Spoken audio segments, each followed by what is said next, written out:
The Atlanta Braves get another late comeback to keep their winning streak alive, but it does come with some bad news as Spencer Strider returns to the injured list. We'll discuss all that on today's episode of Locked On Braves, so let's get into it.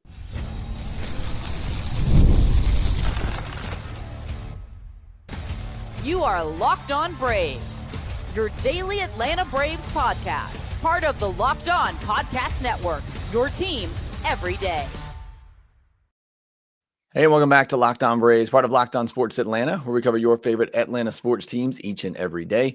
I'm your host, Jake Mastroianni. You can follow me on social media at ShortstopBall. Check out the podcast there at LockedOn_Braves. If you're new and watching this on YouTube, please do me a huge favor and hit that subscribe button, hit the thumbs up button, and leave me a comment down below. I do appreciate all your support that you give me here at Locked On Braves. If you're listening on the audio version, you can help out by leaving me a 5-star review on Apple, Spotify, or wherever you get your podcasts. And again, thanks for making Locked On Braves your first listen of each and every day.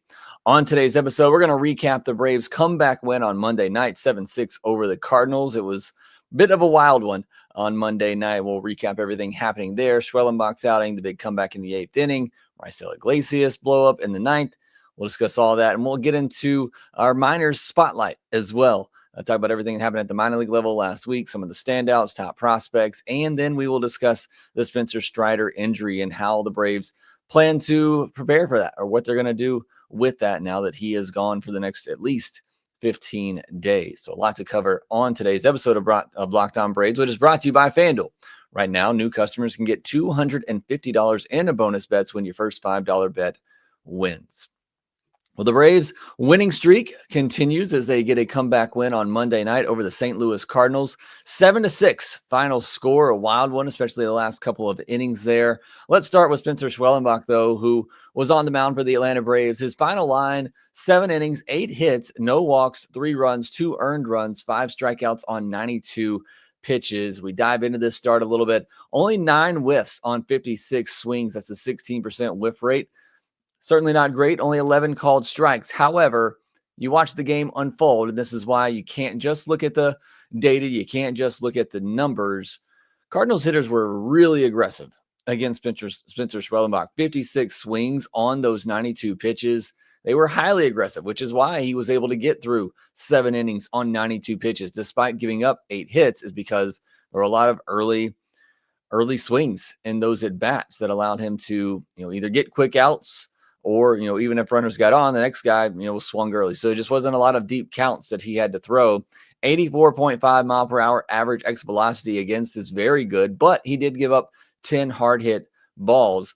I talked about this on the postcast last night with Lindsey Crosby. I think you got to give a lot of credit to this Cardinals offense. And maybe it was just my ignorance and not knowing how good this Cardinals offense has been this year. It is a top 6, top 7 offense. They're top 10 in average, on base, slugging, OPS, runs scored. It is certainly a top 10 offense and probably more like a top 6, top 7 offense. And they showed it on Monday night. There were some really good swings against Spencer Schwellenbach, some really good swings against Raisel Iglesias, although I think he helped him out a little bit there.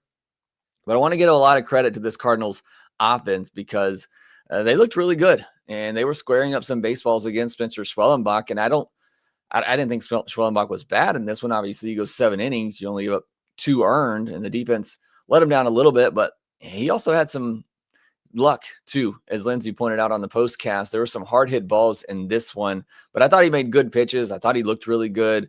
I think I just give a lot of credit to that Cardinals offense and them being able to square up a lot of baseballs and having a good approach there. Now, Spencer Schwellenbach did get a big strikeout in the 6th inning to limit the damage after, a line drive, hardest hit ball of the game off Jordan Walker's bat that pops in and out of the Ozzie Albies glove.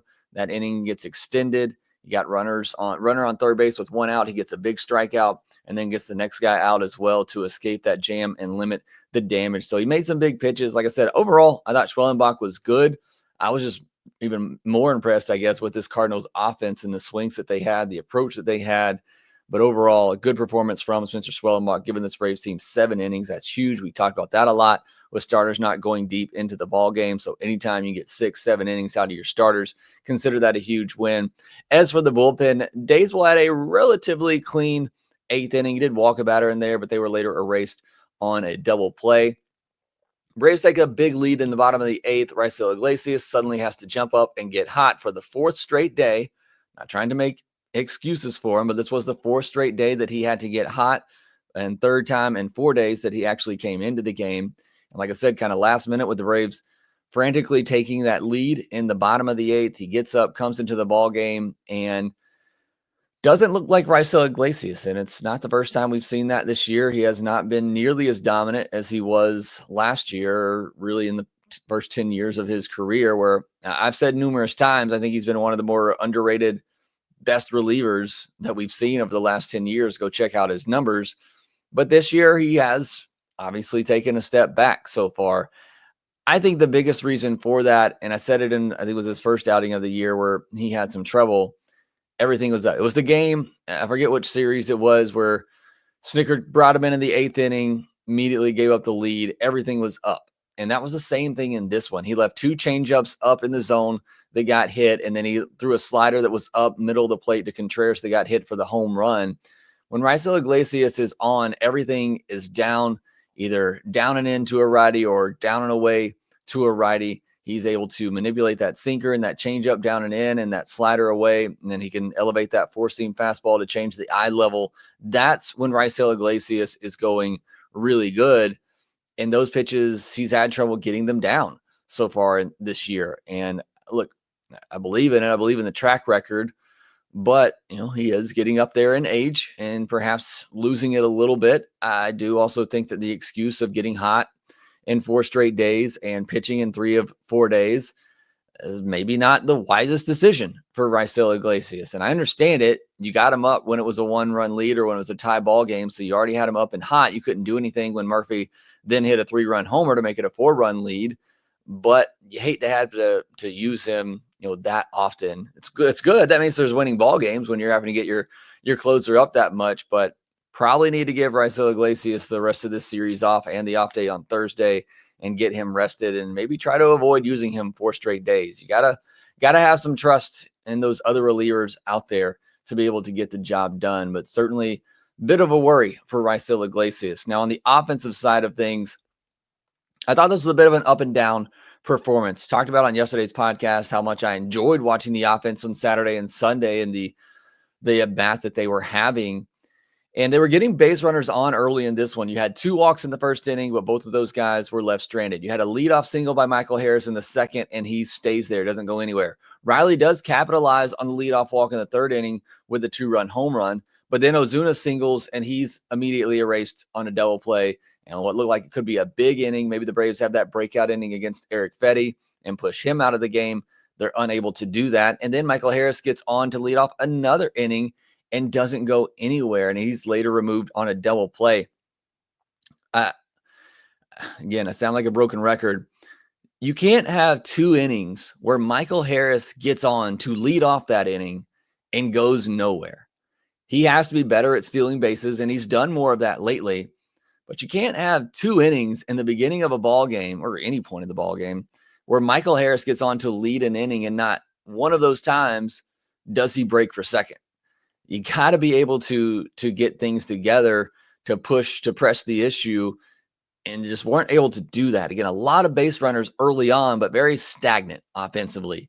Weren't able to string hits together, weren't able to move runners over, weren't able to steal any bases, do anything like that. And that's always my concern with this offense. It's great when you string in hits together like you did in the 8th inning. But, when that's not happening, you're not able to get 2 or 3 hits in an inning. You're not able to get that big home run. How else can you score? And I felt like there were opportunities to do things in those first 4 innings, and they just couldn't get anything done. Now, you also had a leadoff single by Ozuna in the 6th, and he stays right there, which you kind of expect that. I really thought the 4th through 7th innings, even with those leadoff base runners, were pretty stale for the Atlanta Braves. That looked like the Braves offense that I don't enjoy watching quite as much, because just wasn't a lot of pressure put on the pitcher. Yeah, they had a couple of base runners in there, even some leadoff base runners, but they all just stay there. They don't move up a base. You don't get them in scoring position. You really don't put those felt like easy innings for the opposition. And that's what frustrates me when we have these 2-3 innings in a row where it doesn't feel like there's any pressure put on the opposing pitcher. And that was kind of the middle of the game. It felt like you had your opportunities early. You didn't come up with that big hit.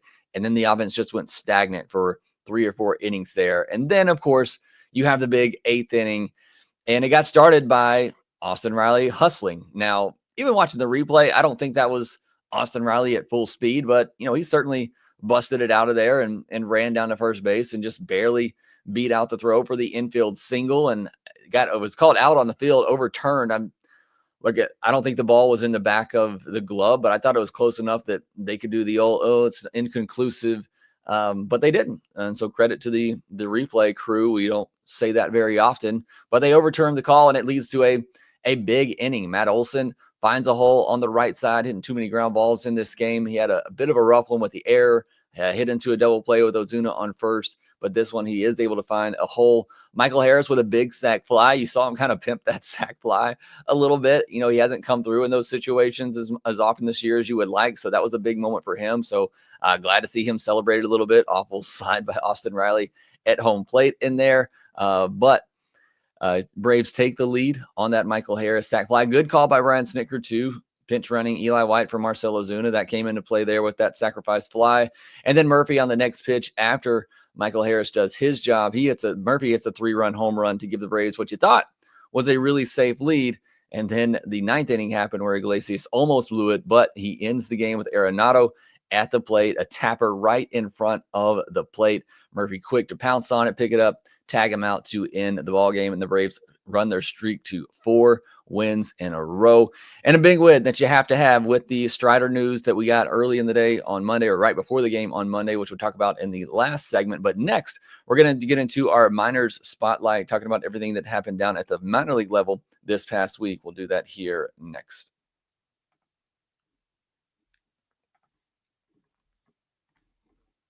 The NBA playoffs are here, and FanDuel is giving new customers an incredible way to get in on the action. Right now, when you join FanDuel and place your first $5 bet, you'll get $250 in bonus bets if your bet wins.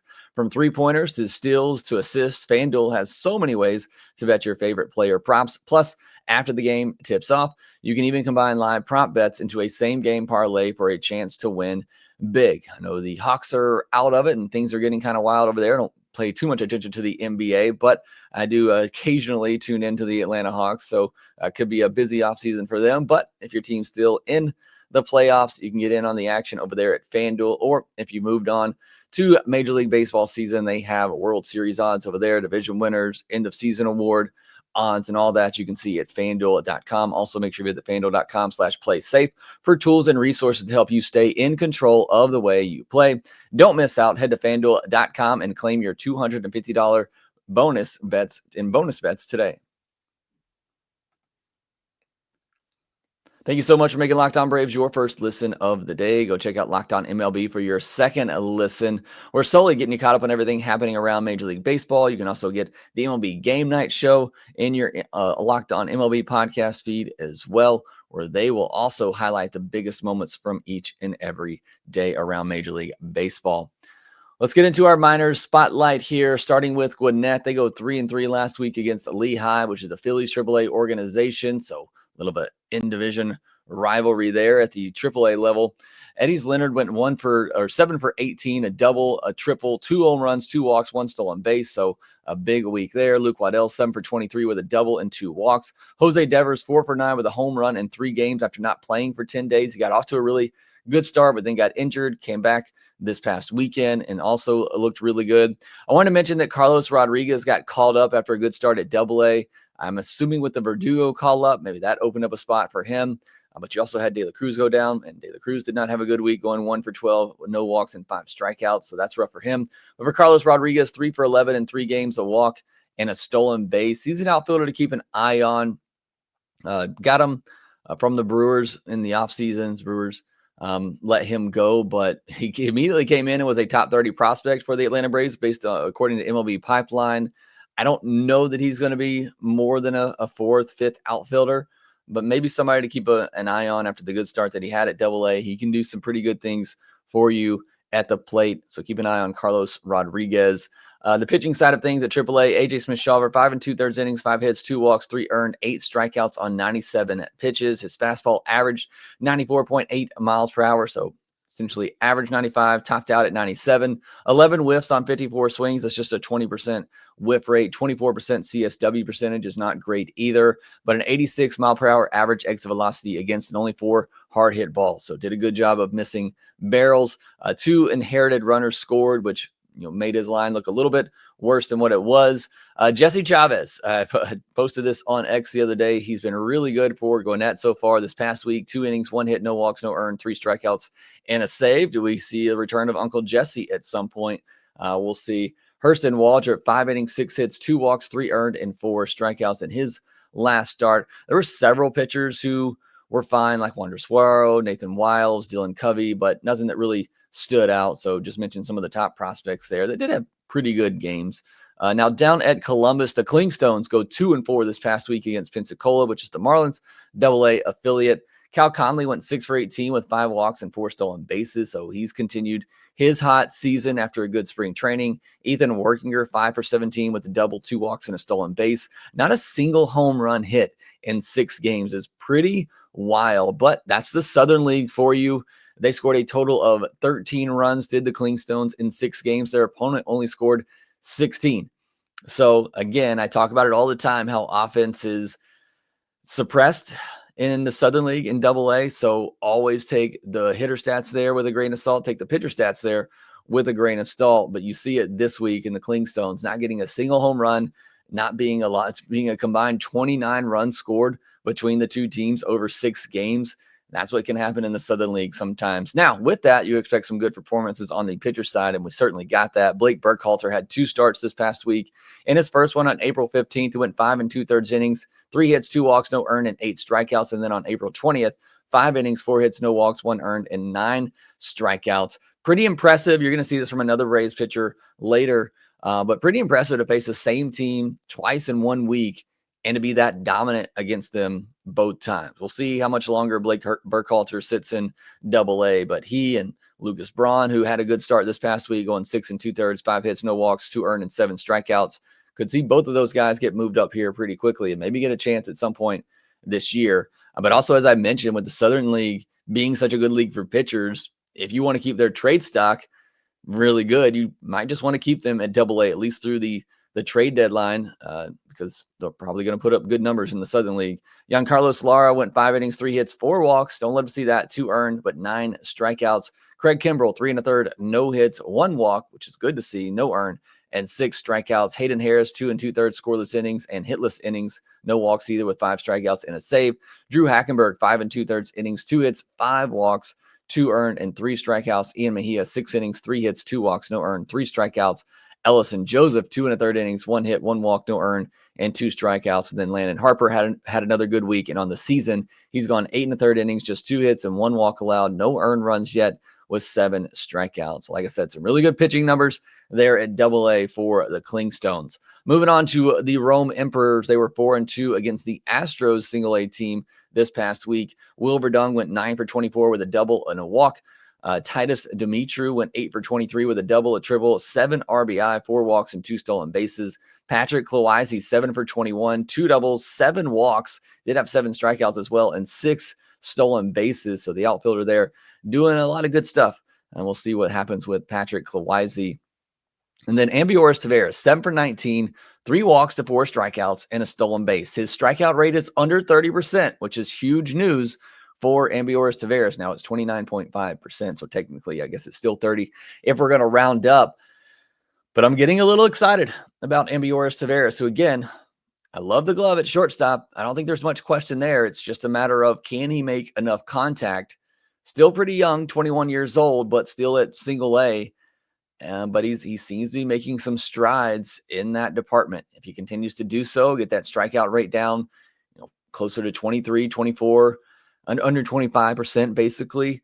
And he makes good contact, loud contact, but more than anything, I just want that glove. I want that defense. So if he can handle the bat at all, I think his stock is really going to shoot up for the Atlanta Braves.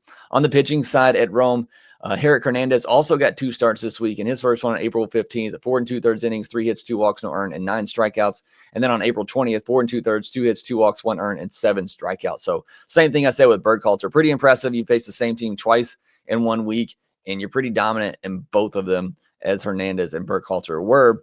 Didier Fuentes, 5 innings, 2 hits, no walks, 1 earned, 9 strikeouts, his best start of the year. That's great to see. Luis Vargas, 3 innings, 1 hit, 1 walk, no earned, 7 strikeouts, and a save.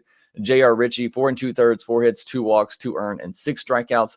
And Garrett Bauman, a little bit struggle still early on in the season for him. 3 innings, 3 hits, 2 walks, 1 earned, just 2 strikeouts. Ryan Barassa having a good start to his season, though. 2 2/3 innings, no hits, 1 walk, no earned, and 2 strikeouts. And then finally at Augusta, the Green Jackets go 4-2 against Myrtle Beach. The Cubs, a low A affiliate.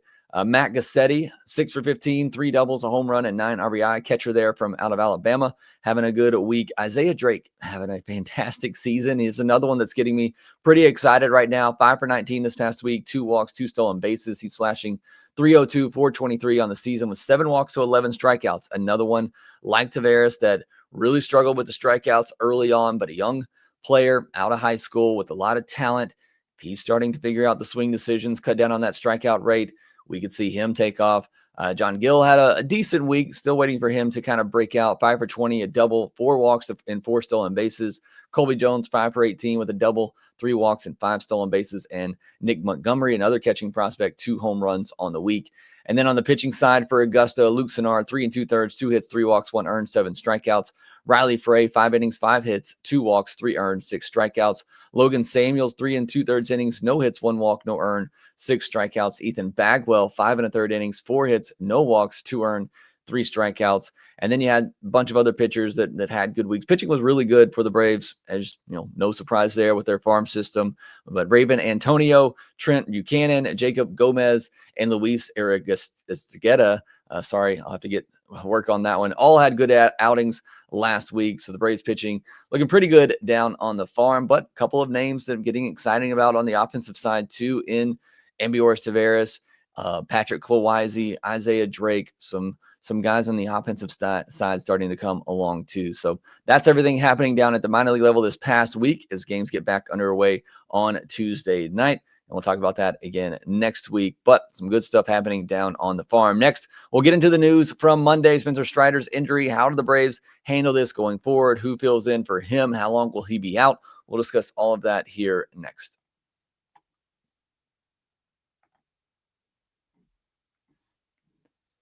Well, thank you again for making Locked On Braves your first listen of the day. We'll wrap up today's podcast talking about the injury news from Monday. The Braves just can't enjoy nice things. They're finally winning ball games, 4 wins in a row, but all we talked about on Monday was the Acuna, Snitker, Kelnick situation, and then even before the game starts on Monday night, we're having to talk about another injury for Spencer Strider and him going back on the injured list. So Spencer Strider back on the IL after hurting his hamstring playing catch just before the game on Monday. I mean, the Braves' luck with injuries right now is not great, to say the least. Don't know the extent of it yet. We're still waiting on the MRI results, hoping for the best, that it's a limited stay on the IL. Hopefully we'll get more news on that Tuesday before Tuesday's game. But unfortunate nonetheless. I mean, you don't pitch for 12 months. You come back, you finally have the return, and then before your next start, you hurt your hamstring. And now you're going back on the injured list. How is he going to have to get ramped up again? How are the Braves going to handle this? Depending on how long he is out, what kind of ramp up period does he need? It's going to be big for Spencer Strider going forward. And the Braves can't handle much else in the rotation. And again, hate to continue to harp on this point, but why didn't you go sign Jose Quintana, who, by the way, is having a pretty good start for the Brewers? Why didn't you go get another pitcher in the offseason? And maybe it is just money and AA's hands were tied and there's nothing he could really do. I still think that there were pitchers that you could have gotten pretty cheap just to give yourself some depth, because pitchers are going to get injured. And here we are. We're still in the first month of the season. Reynaldo Lopez is down for a while. Spencer Strider's back on the injured list. Couldn't foresee these things coming, but you're going to lose at least 2 or 3 pitchers through the course of a season. Unfortunately, the Braves have lost 2 pitchers in the first month of a season, and now you're having to count on a Grant Holmes, who's been good his last 2 starts. You're having to count on a Bryce Elder. You're having to count on an AJ Smith-Shawver. You're having to count on a 36-year-old Chris Sale who is looking kind of tired. You're counting on a sophomore and Spencer Schwellenbach, and some of those are more hopeful than others. But you didn't help yourself by not getting any more depth in the offseason, because outside of those guys I just mentioned, who's starting a game for you? Davis Daniel, Hurston Waldrop. I mean, it's really thin right now in the starting rotation for the Atlanta Braves. Now, as far as what they're going to do, at least for Tuesday, we'll see. I would imagine they're going to try to work it out to get AJ Smith-Shawver back in the rotation at some point to fill in for Spencer Strider being down, but he last pitched on Friday, so he won't be available on Tuesday. We'll see what they do in the series in Arizona, if they just skip a starter there, or they bring up AJ Smith-Shawver to start the first game of that series on Friday. But at least for Tuesday, it's going to be a bullpen game. They call up Michael Peterson while putting Spencer Strider on the injured list. They also activated Blewett on Monday as well. I would imagine they're going to try to get 4+ 5 innings would be fantastic. If they can get 5 innings out of those 2 guys somehow, that would be a huge win on Tuesday. But talk about the Cardinal offense. Don't sleep on them. It's a really good offense. We saw it, even though they didn't score. Well, they ended up scoring a bunch of runs on Monday night. But even though they didn't get a bunch of runs off Spencer Schwellenbach, they had some good swings, some hard contact against him. So it's a really good offense. And now your final 2 games of the series, you're throwing a bullpen game, and then you're getting Bryce Elder. So it was imperative that the Braves get game 1 of the series, because the next 2 could be really rough with the pitchers they're throwing out there against what is a top 6, top 7 offense in the Cardinals. But we'll see if they can hopefully piece it together. Hopefully the Braves offense can continue to score a bunch of runs, because they're going to need it in these next 2 games if they're going to win this series. But again, like I said, on Tuesday, I would guess some combination of Blewett and Peterson to try to get you through 4 or 5 innings if they can, and then kind of go from there and see what you had. You're probably going to have to get multiple innings out of a De Los Santos and Aaron Bummer, guys like that. Obviously, Raisel Iglesias needs to be unavailable. I don't care the situation. He needs to be unavailable. Excuse me, at least for the next 2 games. And then, Daysville just threw as well. Pierce Johnson just threw 2 innings on Sunday. So not a great time for a bullpen game with where the Braves bullpen has been lately, winning a lot of games, which is great, but you've also had to use a lot of your best relievers. But some sort of combination of that, and then just hope that Bryce Elder can get you 5-6 innings. Even if he's giving up 4 or 5 runs, he might just have to wear one on Wednesday to help this Braves pitching staff going into the weekend, where they face another really good offense in the Arizona Diamondbacks on the road.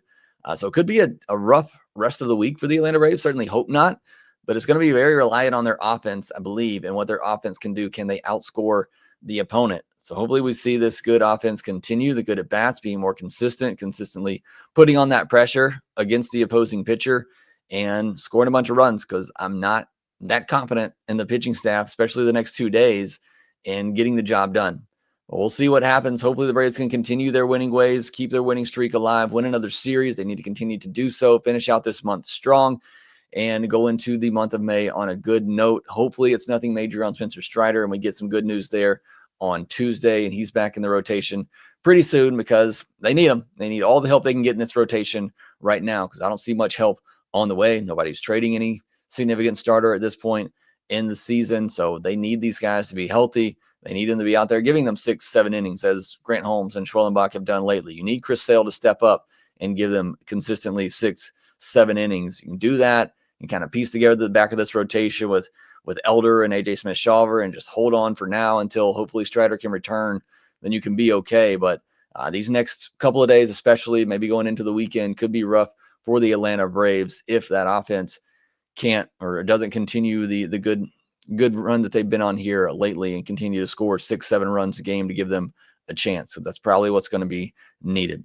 Well, that would do it for this episode of Locked On Braves. Thanks for sticking with me here till the end. Appreciate all the support that you give me. Make sure you subscribe on YouTube if you're new. Hit that thumbs up button. Leave me a comment down below. Make sure you follow us on social media at shortstopball, at LockedOn_Braves. And make sure that you rate, review, and subscribe to the Locked On Braves podcast wherever you get your podcast. And we will talk to you next time.